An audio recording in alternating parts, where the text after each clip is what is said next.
اور ایک مجھے مسجد میں امامت کی وجہ سے امام ہونے کی حیثیت سے ملا ہوا ہے. ابے میں تو کروڑ ارب پتی آدمی ہوں, لوگوں کے پاس ایک ایک گھر نہیں ہے, میرے پاس دو دو گھر. اللہ کی قسم دل میں یہ کیفیت, یہ اوپر اوپر سے نہیں کہہ رہا. اور لوگ روتے ہوئے آ رہے ہوتے تھے میں ذاتی گھر نہیں بنا سکا اور میرے پاس یہ نہیں ہے. میں کہتا اس کو دیکھو پاگل آدمی. مجھے اس پہ ترس اس پہ نہیں آتا تھا ذاتی گھر نہیں ہے, مجھے اس پہ آتا تھا یہ بیوی بیچارے کی ایک ہی ہے, میں عیاشی کر رہا ہوں, میری بیویاں کتنی ہیں, 2 ہیں. تو رینٹ کے گھر تھے ہمارے, رشتے بھی ہم بیچتے تھے. تو کہ بھائی تیسری شادی کے لیے جب پیغام بھیجا کہاں رکھو گے بھائی, وہ دوسری کو آمادہ کر لیا کہ تیسری کو اپنے ساتھ رکھ لے.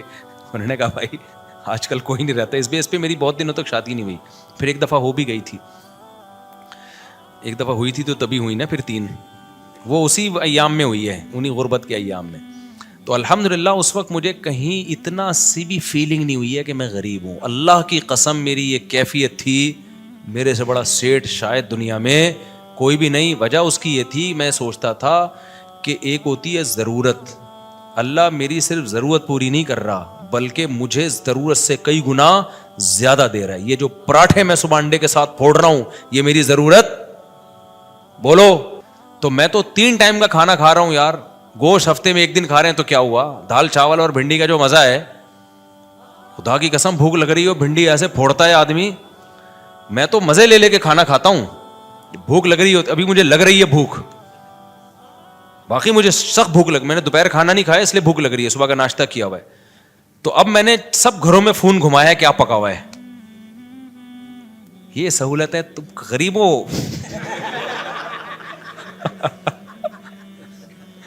اب میرا تمہیں گالیاں دینے کا دل چاہ رہا ہے. ہم نے فوکس کیا شادیوں کو جو نیچرل ہے, تم فوکس کرتے ہو بحریہ ٹاؤن کو, گاڑیوں کو. یہ نیچرل تھوڑی ہے یار, جو نیچرل لذتیں ہیں وہ تو بیوی اور بچوں میں ہیں. سمجھتے ہو کہ نہیں سمجھتے؟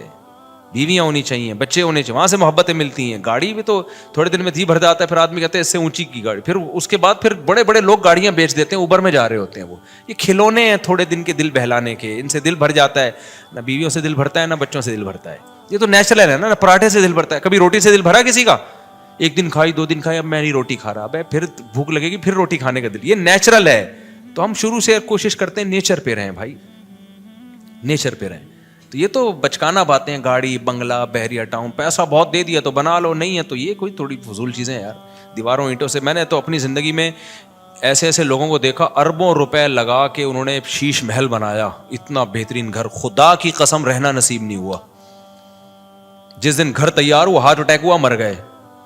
کاش وہ اربوں روپے لگا کے اپنی صحت کا خیال کر لیتے یا کچھ اور کر لیتے. تو وہ بچے بھی پھر وہ فری پھوکٹ کے پیسہ نا بیچ باچ کے کھا رہے ہوتے ہیں, عیاشیوں میں اڑا رہے ہوتے ہیں. تو اس لیے ابھی جو ہے وہ میں نے گھروں میں فون گھمایا تو شلجم اور جو ہے گوشت کا شوربہ کہیں نہیں پکا ہوا تھا. تو گارڈوں سے میں نے پوچھا تم لوگوں نے کیا پکایا, انہوں نے کہا شلجم گوشت. میں نے کہا ہم آپ کے ساتھ کھانا کھائیں گے آج. شلجم گوشت شوربے والا تازہ, ایسا مزہ آتا ہے یار. بڑے گوشت میں نا شلجم ڈال دو, سبزی ڈال کے پکاؤ, بڑا مزہ. تو اتنی خدا کی قسم یہ لذیذ نعمتیں اللہ, بھوک لگ رہی ہو, اچار ہو, دال چاول ہو کڑی پتے والی, آپ کو لگ نہیں رہی نا, اس لیے آپ کو مزہ نہیں آ رہا. ابھی سموسے کھا کے بیٹھے ہوگے آپ چائے کے ساتھ. جس کو بھوک لگ رہی ہو نا اس کو یہ میری باتوں کو وہ انجوائے کرے گا. مجھے چونکہ لگ رہی ہے, باتوں میں مزہ آتا ہے. یہ نیچرل لذتیں ہیں جن کو یہ مل رہی ہیں, بس وہ عیاشیوں میں ہے بھائی. کیا کرنا ہے ایسی دولت کا, نہ کچھ کھا سکتا ہے نہ. اکثر مالدار ہم نے دیکھے ہیں, ایک آدھ بچہ ان کا, وہی بچہ خراب نکلا, وہی ٹینشن دے رہا ہے, زندگی عذاب بن گئی ان کی.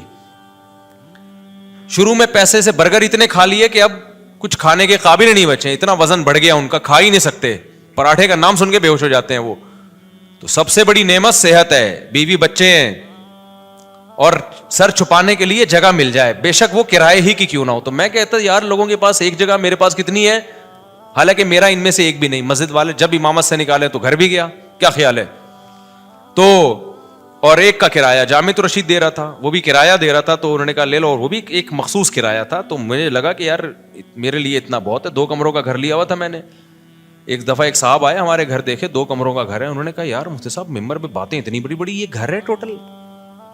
میں نے کہا جتنی بڑی باتیں اس سے بڑا اللہ نے گھر دیا ہے ہمیں الحمدللہ. 2 کمرے, میری ضرورت اس سے پوری ہو رہی ہے. اس وقت میرے 16 بچے تھوڑی تھے, 2 بچے تھے, تو 2 کمرے بہت ہیں, بہت ہیں 2 کمرے, رہ لیتے ہیں. ایک واش روم ہے, کچن ہے, تھوڑے بہت. بس ایک چیز کی مجھے ٹینشن تھی, دھوپ نہیں ہے اس میں, ہوا بھی تھی, دھوپ نہیں ہے, تو وہ ایک ٹینشن تھی. تو میں کہتا تھا یار اللہ نے ساری عیاشیاں دی ہوئی ہیں, تو ایک تھوڑی سی اگر ٹینشن دے دی تو کیا ہے, دھوپ کا انتظام نہیں ہے, کیونکہ سن لائٹ میرے لیے, میں نہیں بغیر دھوپ کے بغیر گزارا ہوتا. تو پھر وہ یہ بڑی ایک ٹینشن ہوتی ہے انسان کو. خیر, تو میں جب دوسری کی سوچ رہا تھا نا, تو میں ناشتے نہیں مجھ سے چھوٹ رہے تھے ہوٹل کے جو خاص قسم کا پراٹھا. تو مجھے یاد ہے میں نے اپنے دوست کے ساتھ پلاننگ کی, یار میں اب دوسری شادی کر رہا ہوں, میرا خرچہ بڑھے گا, مجھے یہ ہوٹل کا پراٹھا چھوڑنا پڑے گا. آپ اندازہ لگا رہے ہو غربت کا. لیکن میں غریب نہ اس وقت سمجھتا تھا نہ اب, اور حقیقت ہے ہم کہاں خسے غریب ہیں بھائی. میں نے کہا یار یہ مجھے قربانی دینی پڑے گی, کیونکہ اب میرے خرچے ڈبل ہو جائیں گے. تو مجھے اب یہاں سے کیا کرنا ہے, یہ عیاشی جو ہے نا, عیاشی پٹھان ہوٹل کے جا کے پراٹھے پھوڑ, یہ عیاشی مجھے چھوڑنی پڑے گی. لیکن اللہ کی قدرت ایسی ہوئی کہ وہ بھی نہیں چھوڑنی پڑی. آپ جیسے جیسے شادی کرتے ہیں, بچے ہوتے ہیں, آپ کی سورس آف انکم بڑھتی چلی جاتی ہے, کم نہیں ہوتی ہے, تو کم ہوتی نہیں ہے کسی قیمت. اب میری سورس آف انکم پھر کہاں سے, آسمان سے پیسے برسنا شروع ہوئے. میرے ساتھ ایسے ایسے معاملات ہوئے ہیں کہ میں تو بتا رہا ہوں نا, کاروبار شروع کیا تو یہ بزنس ہو رہا تھا میرا. میں بیٹھا ہوا ہوں جی, شہد چاہیے, ابے اوپر کون جائے گا شہد لینے, کیوں, میری ضرورتیں پوری ہو رہی ہیں, مجھے لگ رہا ہے یہ بزنس کیا ہے, غریبی ہے. اگلے دن آ رہے ہیں انکل بھائی اب تو لے آؤ, پھر اگلے دن گیا میں شہد لایا, چلو یار لے لو بھائی. اس طرح سے ہمارا شہد بک رہا ہے, اس سے جو پروفٹ ہو رہا ہے وہ بھی اتنا ہونا شروع ہو گیا. لیکن اتنا نہیں ہوا کہ کسی کے بزنس میں جو باقاعدہ. تو مجھے پھر اب تو چونکہ میرے مالی حالات اور اچھے ہو گئے الحمدللہ, تو پھر مجھے لگا کہ یار اچھا, پھر میں نے نکاح جب رجسٹریشن, میں نکاح فری میں پڑھاتا تھا, پیسے نہیں لیتا تھا. مجھے عجیب سا لگتا تھا نکاح پڑھا رہے آدمی پیسے لے رہا ہے اس کے. لیکن کیا ہوا, 4-6 دفعہ مجھے اندازہ ہوا کہ بھائی یہ نکاح کا نکاح نامہ بیٹھ کے فل کرتے رہو, نادرا سے وہ لوگ بھی پیسے مانگتے ہیں, نادرا سے رجسٹریشن کرواؤ اس کی, اچھا خاصا ٹینشن والا کام ہے. یا تو میں پابندی لگا دوں, میں کسی کا نکاح نہیں پڑھاؤں گا, یا مجھے کوئی بندہ رکھنا پڑے گا. پھر میں نے بندہ رکھا, کیونکہ میرے پاس بہت زیادہ لوگ آ رہے تھے نکاح پڑھوانے کے لیے. اچھا, اس کام کے لیے مجھے نکاح رجسٹرار بننا تھا.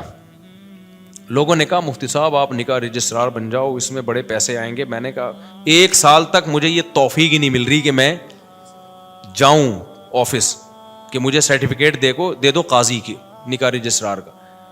ہلا ہی نہیں جا رہا, کیونکہ ضرورت نہیں ہے نا, پراٹھے چل رہے تھے اسی حساب سے, تو میں کیوں جاؤں.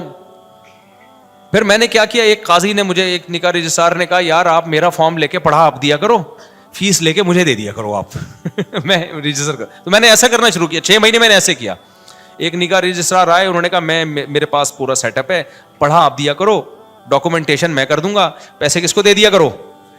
تو میں نے پیسے لینا شروع کر دیا, ان کو دینا شروع کی. تو محنت ہو رہی تھی نا بیچارے کی, نکاح بھرنا بھی ہے اس نے. ایک دن کیا ہوا, جو یونین کونسل میں ہوتے ہیں نا, جو نکاح رجسٹریشن کا سرٹیفکیٹ دیتے ہیں, وہ خود میرے پاس چل کے آ گیا. اس نے کہا مفتی صاحب آپ کے نام سے, آپ کے سائن سے اتنے نکاح ہو رہے ہیں, تو آپ خود نکاح رجسٹرار کیوں نہیں بن جاتے.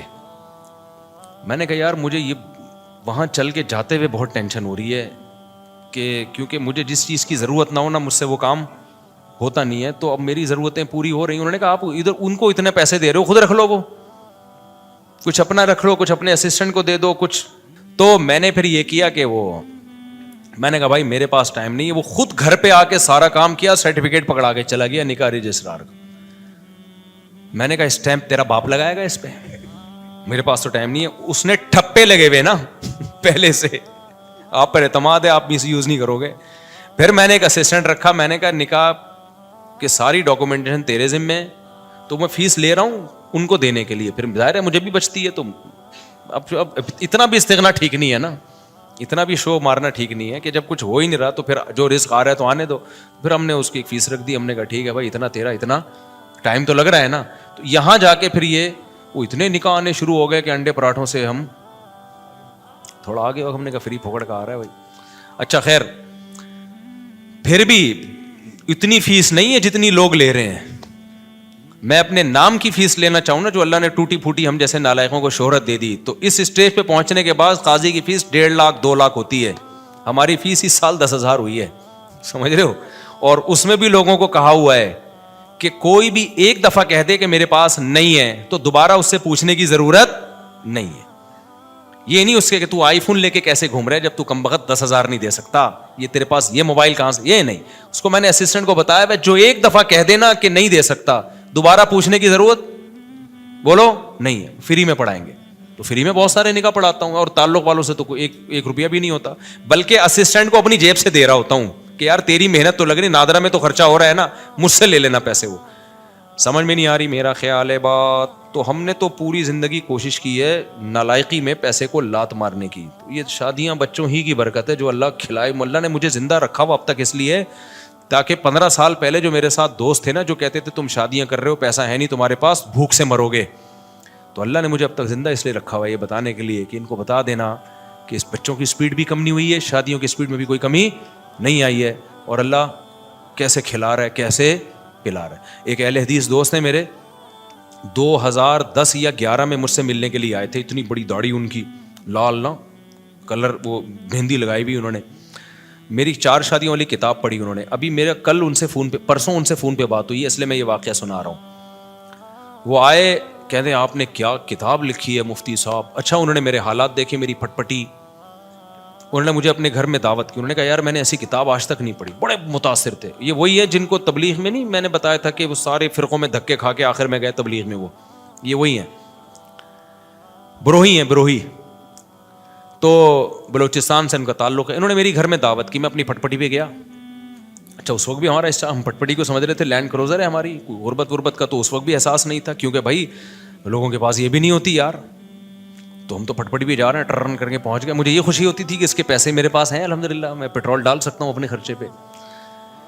تو ان کا پرسوں فون آیا, انہوں نے کہا مفتی صاحب مجھے آپ کا وہ زمانہ یاد ہے, اور کہتے ہیں میں آپ کا ہر جگہ دفاع کرتا ہوں, ہر جگہ دفاع کرتا ہوں کہ اس آدمی نے اس وقت یہ بات کہی تھی کہ پیسہ مت دیکھو شادیاں کرو نسل مت روکو.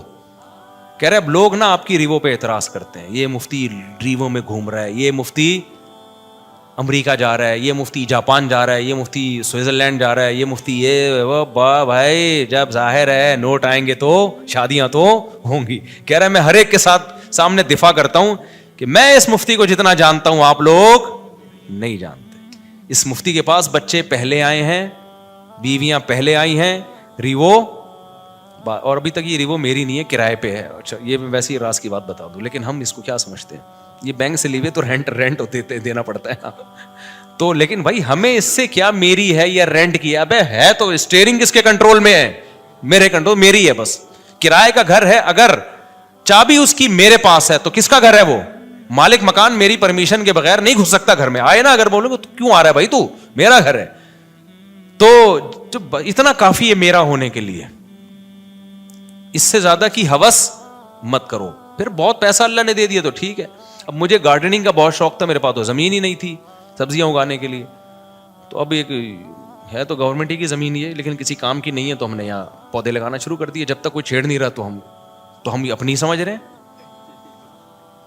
ابھی میں نے اس کا ولاگ بھی بنایا ہے, لوگ سمجھ رہے ہیں مصطفیٰ کے پاس بڑا ایریا زبردست, حالانکہ وہ گورنمنٹ کی زمین ہے لیکن مجھے اس سے کیا کرنا, جب وہ میرے کام میں سبزی اگا کے مجھے دے رہی ہے, میرے ٹماٹر کا شوق پورا کر رہی ہے, میری بھنڈی کا شوق پورا کر رہی ہے, تو ابے اپنی بھی تو یہی کرتی ہے, اس میں گورنمنٹ تو خوشی ہوگی اچھا کسی کام میں آ رہی ہے. یہ جو نرسری والے ہوتے ہیں یہ تو فٹ پاتھوں پہ لگا رہے ہوتے ہیں نا, یہ جو فٹ پاتھ پہ نہیں, وہ جو بیچ میں روڈ کے بیچ میں جگہ ہوتے ہیں, گورنمنٹ تو چاہتی ہے اچھا ہے گرینری ہوگی, تو بس وہ اپنی سمجھو اس کو یار.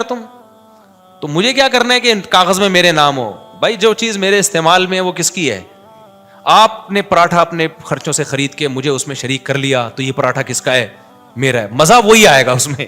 اب میں نے چونکہ اپنے پیسوں سے نہیں خریدا, ابے تو بے وقوف آدمی ہے, تو کسی اور کے پیسوں سے اگر تو تجھے پراٹھا کھلا رہا ہے اور تیرا دوست ہے, کوئی بھیکاری بن کے نہیں کھلا رہا, کوئی ایسا نہیں کوئی بات میں تجھے تانے دے رہا ہو, تو تمہیں تو نوالا پیٹ میں جا رہا ہے نا, تمہاری تو بنیادی ضرورتیں پوری ہو رہی ہیں. اب تمہارے خرچے پہ ہو کسی اور کے خرچے پہ ہو, تمہیں آم کھانے سے مطلب ہے, تمہیں پیڑ گننے سے مطلب نہیں ہونا چاہیے. تو میرے رب کے مجھ پر احسانات ہیں, جب میں پیدا ہوا تو مجھے ماں بھی ملی محبت والی, باپ بھی ملا محبت والا, بہن بھائی کی نعمت ملی, ابا اماں کھلاتے رہے, اس وقت میرے خرچے پہ نہیں ابا کے خرچے پہ ہم کھاتے رہے, ہمیں کھانے سے مطلب تھا. اللہ نے ہمیں گھر کی چھت بھی دی, ابا کے گھر تھا وہ, میرا گھر نہیں تھا تو مجھے اس سے کیا غرض کہ مجھے تو گھر مل گیا نا جو میری ضرورت ہے.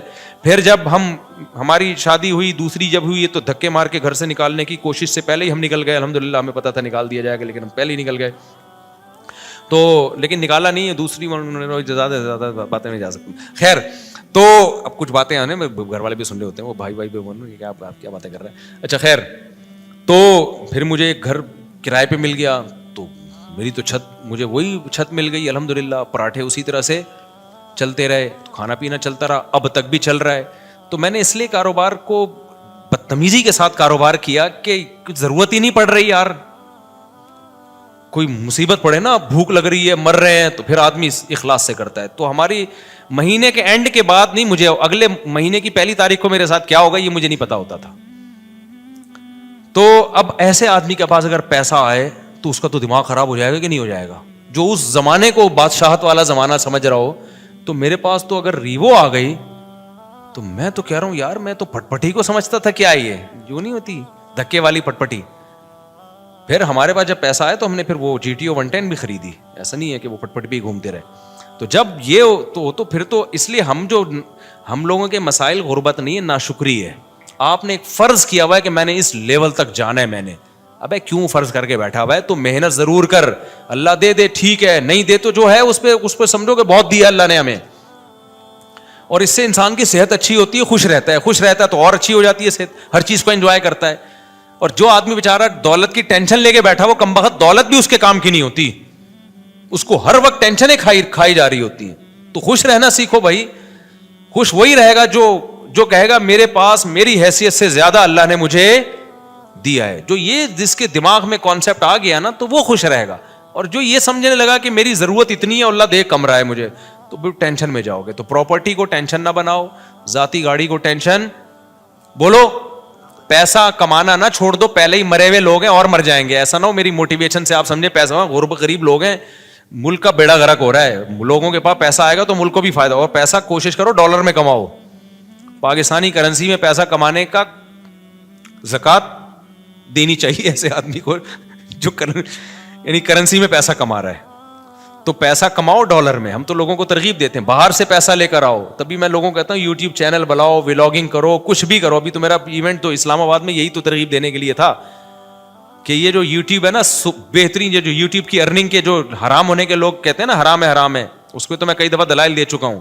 لوگ کہتے ہیں احتیاط والے پہلو پر عمل کریں اگر حلال حرام میں بہتر. بھائی احتیاط والے پہلو پر اگر آپ عمل کر رہے ہو تو دوسری احتیاط چھوٹ رہی ہے. اب یہ جو یوٹیوب ہے, سوشل میڈیا ہے, یہ ریمیڈنس لانے کا ایک بہت بڑا ذریعہ ہے. اگر آپ اسی کو حرام قرار دے دیا, ایک تو خالص حرام ہے, وہ تو کبھی بھی حلال نہیں ہو سکتا. لیکن اگر گنجائش کا پہلو نکل رہا ہے تو لوگوں کو دینا چاہیے, اس لیے کہ ریمیڈنس جتنا زیادہ ملک میں ابھی آئے گا وہ یوٹیوب فیس بک کے ذریعے آئے گا. جتنا اس کے ذریعے آ رہا ہے کسی اور ذریعے سے نہیں آ رہا. اس سے آپ کا ملک تھوڑا سا تو اسٹیبل ہوگا نا, آپ کا کنٹری. اس پہ لوگ ہمیں کہتے ہیں اصل میں اپنے چینل ہے نا اس لیے یوٹیوب کی ارننگ حلال ہے. جب ہمارا چینل نہیں تھا تب ہم نے یوٹیوب کی ارننگ کو حلال ہونے کا فتویٰ دیا تھا 2014 میں. اس وقت ہمیں پتہ ہی نہیں تھا یوٹیوب چینل ہوتا کیا ہے. پتہ تو اب بھی نہیں ہے کیونکہ ابھی بھی ہمارا چینل کسی اور نے بنایا ہے, لیکن اس وقت تو پتہ ہی نہیں تھا کہ اس میں کوئی سورس آف انکم بھی ہے, کچھ بھی نہیں پتا تھا اس بارے میں. تو اس وقت ہم نے جائز ہونے کا فتویٰ اسی وجہ سے دیا تھا کہ بھائی اس میں دونوں پہلو نکل رہے ہیں, لیکن جائز ہونے والے پہلو کو ترجیح دی جائے گی. کیونکہ اصل جو یوٹیوب سے آپ کو ارننگ ملتی ہے وہ پروڈکٹ کو پروموٹ کرنے کی ملتی ہے. اس میں جو لڑکیاں آ رہی ہیں وہ ایک اضافی چیز ہے, پیسے اس کے نہیں مل رہے. جیسے موبائل کی دکان پہ آپ لڑکی کو بٹھا دو تو بٹھانا غلط کام ہے. آپ نے اگر خود بٹھایا ہو, کسی اور نے بٹھایا تو وہ آپ کو گنا بھی نہیں ملے گا اس کا. تو یوٹیوب ہمارے مشورے سے تھوڑی لا رہا ہوتا ہے وہ اشتہار میں لڑکیوں کو. تو آپ نے اگر موبائل کی دکان پہ لڑکی بٹھا دی ہے تو لڑکی بٹھانا غلط عمل ہے, لیکن اس سے آپ کی ارننگ تھوڑی حرام ہو جائے گی کیونکہ لڑکی دیکھنے کے پیسے تھوڑی لوگ دے رہے ہیں نا. آپ کو نہیں آ رہی سمجھ میں میرا خیال ہے. اب دیکھو آج کل لوگ کیا بڑی غیر اخلاقی حرکت کر رہے ہیں کہ ان کی دکان چل نہیں رہی ہوتی تو کسی حسینہ کو لا کے بٹھا دیتے ہیں موبائل شاپ پہ. آپ کو پتا ہے قوم ٹھرکی ہے, شادیاں وادیاں تو کرتی نہیں ہے, تو کہیں سے بھی ان کو اسمیل آ جائے نا کسی لڑکی کی تو وہاں پہنچ جاتے ہیں. وہاں بیٹھو داڑھی مونچھوں والا عجیب سا بغلیں بال بڑے ہوئے اس کے وہ بیٹھا ہوا ہے وہاں پہ, اور ایک میں کوئی حسینہ بیٹھی ہوئی ہے موبائل بیچ رہی ہے. تو کراؤڈ کدھر, ٹھرکیوں کا کراؤڈ کدھر جاتا ہے؟ کہتے ہیں چلو موبائل ملا نہ ملا اس بہانے کسی انٹی سے بات کا موقع مل جائے گا, تو وہاں چلے جاتے ہیں. موبائل بھی اس بہانے بک جاتا ہے. تو یہ غیر اخلاقی حرکت ہے نا. لیکن کوئی مفتی یہ نہیں کہے گا کہ وہ جو موبائل فروخت ہوا ہے اس کی ارننگ حرام ہو گئی ہے. اس لیے کہ ارننگ اس لڑکی سے بات چیت یا بد نظری کی نہیں ہے, اس کو جو پیسے مل رہے ہیں وہ اس موبائل کے عوض میں پیسے مل رہے ہیں. تو یہ عمل غلط ہے کہ آپ لوگوں کو غلط طریقے سے کھینچ کے لا رہے ہو, لیکن اس سے ارننگ حرام نہیں ہوگی. اور یہ بھی عمل جب غلط ہے جب آپ نے کیا ہو. تو یوٹیوب پہ جو مونیٹائزیشن کے بعد آپ کو پیسے ملتے ہیں وہ کمپنیوں کی پروڈکٹ کو پروموٹ کرنے کے پیسے ملتے ہیں. وہ پروموٹ کرنے کے لیے لڑکیوں کو بھی بیچ میں گھسیڑ دیتے ہیں وہ. تو یہ غلط کر رہے ہیں, لیکن یہ آپ غلط نہیں کر رہے, یہ کون غلط کر رہا ہے؟ یہ گوگل غلط کر رہا ہے. تو گوگل ہمارے پاس ہوتا تو ہم نہیں کرنے دیتے اس کو. تو یہ آپ کے اختیار میں تھوڑی ہے. اس کی مثال ہے, آپ نے کرائے پہ کسی کو دکان دے دی موبائل بیچنے کے لیے, آپ نے کہا بھائی مجھے اتنا رینٹ چاہیے, اس نے لڑکی لے جا کے بٹھا دی. لوگ کہیں گے آپ کی دکان میں لڑکیاں بیٹھی ہوئی, آپ کہیں گے بھائی یہ میرے اختیار میں نہیں ہے, یہ میں نے کسی کو رینٹ پہ دی بھی ہے, اور میں نے شراب کی دکان نہیں کھولی, اس پہ شراب بیچنے کی اجازت نہیں ہے. اب وہ بیٹھا ہے, یہ اس کو سمجھاؤ, تبلیغ میں سیر روزہ لگواؤ اس کا, تاکہ وہ یہ کام نہ کرے. تو یہاں بھی ایسا ہی ہو رہا ہے. اس لیے مفتی کا کام ہوتا ہے, جو مفتیان کرام ہوتے ہیں, ہر پہلو سے فتویٰ دو. ہمارے پاس 2013-14 میں یہ یوٹیوب کی مونیٹائزیشن کے سوالات آئے تھے, اس وقت علماء کا پینل بیٹھا تھا پوری ڈیٹیل کے. اس وقت ہمارا کوئی چینل نہیں تھا, نہ ہمارا ارادہ تھا, اور 2-3 سال کے بعد بھی لوگوں نے بتایا کہ چینل آپ مونیٹائز کر لیں. میں نے کہا چھوڑو یار, ہمیں کیا پیسہ کمانا ہے یوٹیوب, ہم وہی ہمارے تو پراٹھے پورے ہو رہے ہیں. تو پھر بھی نہیں کیا ہم نے مونیٹائز. لوگ کما رہے تھے, ہم نے کمانے دیا ان کو. اس کے بعد پھر یہ جو ایڈمن ہے ہمارے یو ایس اے میں, احمد طالب, انہوں نے 18 میں چینل بنایا, انہوں نے خود یہ مونیٹائزیشن کی ہے. مجھے تو مونیٹائزیشن کا لفظ ہی کئی دنوں کے بعد جا کے یاد ہوا تھا کہ یہ کیا ہوتا ہے. پھر پیسہ بھی انہی کے پاس جاتا ہے. انہوں نے کہا ہم نے وہ لوگ رکھنے, امپلائیز رکھنے چینل کو گرو کرنے کے لیے. تو اگر پھر بھی میں نے بھی بنایا ہو تو اس میں یہ الزام کہ چونکہ اپنے چینل مونیٹائز ہوئے ہوئے, اس چکر میں انہوں نے مفتیوں نے حلال ہونے کا فتویٰ دیا, تو یہ بدگمانی ہے. یعنی مولویوں کو کسی حال میں جو, اگر ہم حرام ہونے کا فتویٰ دیتے ہیں نا, تو پتہ ہے لوگ کیا کہتے ہیں, اب یہ ان کو تو کیا, ان کی تو چارج, ان کے تو نکاح پڑھا کے پیسے آ رہے ہیں نا, ان کے تو ہدیے نذرانے مل رہے ہیں, قوم جائے بھاڑ میں, ان کو بس حلال حرام کی. تو لوگ یہ باتیں کرتے, حلال ہونے کا فتویٰ دیا, اصل میں اپنے چینل کھل گئے ہیں نا ان لوگوں کے, اس لیے یہ کر رہے ہیں. تو وہی ہے, ملامتی فرقہ ہے مولوی تو کسی حال میں. اور کچھ مولوی ایسے ہوتے بھی ہیں, 2 نمبر بھی ہوتے ہیں, لیکن ہمارے ہاں جو فتویٰ دیا گیا ہے وہ اس کسی لالچ کی بیس پہ نہیں دیا گیا. اور میں اور مزید آپ کو ایک احتیاط, ہم نے فتویٰ دیا اس کی مونیٹائزیشن کے جواز کا, لیکن جب ہمارے ایڈمن احمد بھائی نے میرے چینل کو مونیٹائز کیا ہے نا, تو میں نے کہا اس میں دوسرے علماء سے بھی فتویٰ لوں گا, اپنے بارے میں اور احتیاط کروں گا.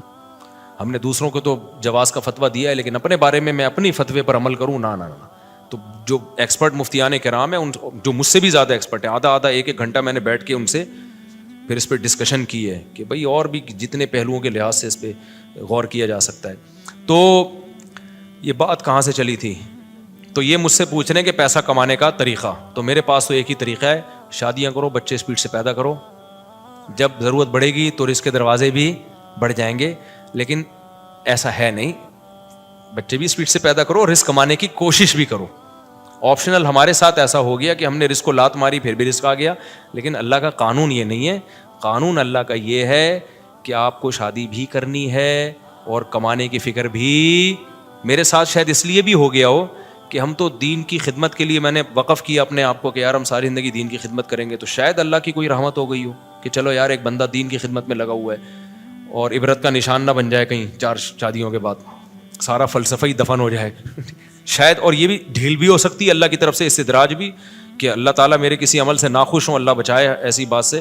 لیکن بہرحال اللہ کہ ٹھیک ہے ابھی کھا لے بیٹا, تجھے پکڑوں گا میں, اللہ بچا کے. یہ بھی ڈر لگتا ہے ہمیں. تو یہ بہت سارے ہو سکتے ہیں, لیکن جو شریعت کا اصول, قاعدہ اور ضابطہ ہے کہ جیسے نماز پڑھنا فرض ہے, رزق حلال کمانا اور اس کی کوشش کرنا بھی اسی طریقے سے فرض ہے. تبھی میں ان دنوں میں بھی تعریف کے طور پر یہ باتیں نہیں کرتا تھا. میں کہتا یار یہ میں نالائق ہوں, مجھے کرنا چاہیے. جب میرے بچوں کی اسپیڈ اسی اسپیڈ سے پیدا ہو رہے ہیں تو مجھے ان کے فیوچر کی فکر کرنی چاہیے, کچھ کاروبار کرنا چاہیے, کچھ جو ہے نا کمانے کی فکر کرنی چاہیے. تو یہ فکر کرنا فرض ہے. ایسے توکل جائز نہیں ہے کہ ہاتھ پہ ہاتھ رکھ کے بیٹھے رہو کہ چیچو کے پراٹھے کا خرچہ پورا ہو رہا ہے, تو کل جب غربت آئی نا تو پھر بہت بڑی مصیبت کھڑی ہو جاتی ہے. 4 بیویاں مل کے تمہیں چترول لگائیں گی پھر صحیح بات کہ دکان پکوڑوں کی اور باتیں. تو ایک بھی شادی کر رہا ہے اور ایک بھی شادی غربت میں بڑے مسائل کھڑے ہو جاتے ہیں. ایک غربت اللہ کی طرف سے ہوتی ہے, بھائی آپ نے کوشش کی پھر بھی نہیں ہو رہا, تو اس میں تو انسان صبر کرے. ایک اپنی حماقت سے ہوتی ہے, وہ خطرناک ہے, وہ خراب ہے. آج کل جو زیادہ تر غریب ہے نا, ہم وہ اپنی حماقتوں سے ہیں. باقی یہ جو بھائی نے پوچھا ہے پیسے کمانے کا طریقہ, تو بھائی ماہر لوگوں سے پوچھیں آپ یہ دیکھیں آپ کے اندر کیا قابلیت ہے. ایک اہم بات, ابھی جو اسلام آباد میں گئے نا, ایک بڑے بڑے یوٹیوبرز آئے ہوئے تھے, ایک یوٹیوبر نے بڑی پیاری بات کی, ادھر ملیر کینٹ کے تھے وہ. انہوں نے کہا کہ یہ جو بھی پیسہ کمانے کی کوشش کرتا ہے نا, اور وہ چاہے کہ پہلے دن میں آ جائے گا, وہ کبھی بھی کامیاب نہیں ہوتا. آپ تسلی کے ساتھ, محنت کے ساتھ جو آپ کے اندر صلاحیت ہے وہ کرتے رہو. ہم میں سے ہر شخص 2 دن میں کروڑ پتی بننا چاہتا ہے, تو اس سے ڈپریشن کے علاوہ کچھ بھی حاصل نہیں ہوتا. جواری بن جاتے ہیں 2 دنوں میں کروڑ پتی, جوا کھیلنے والے, لیکن 2 دنوں میں پھر وہ بھکاری بھی بن جاتے ہیں. تو وہ جوئے والا طریقہ ہے, حلال طریقے سے ایسا بہت ہی کم ہوتا ہے.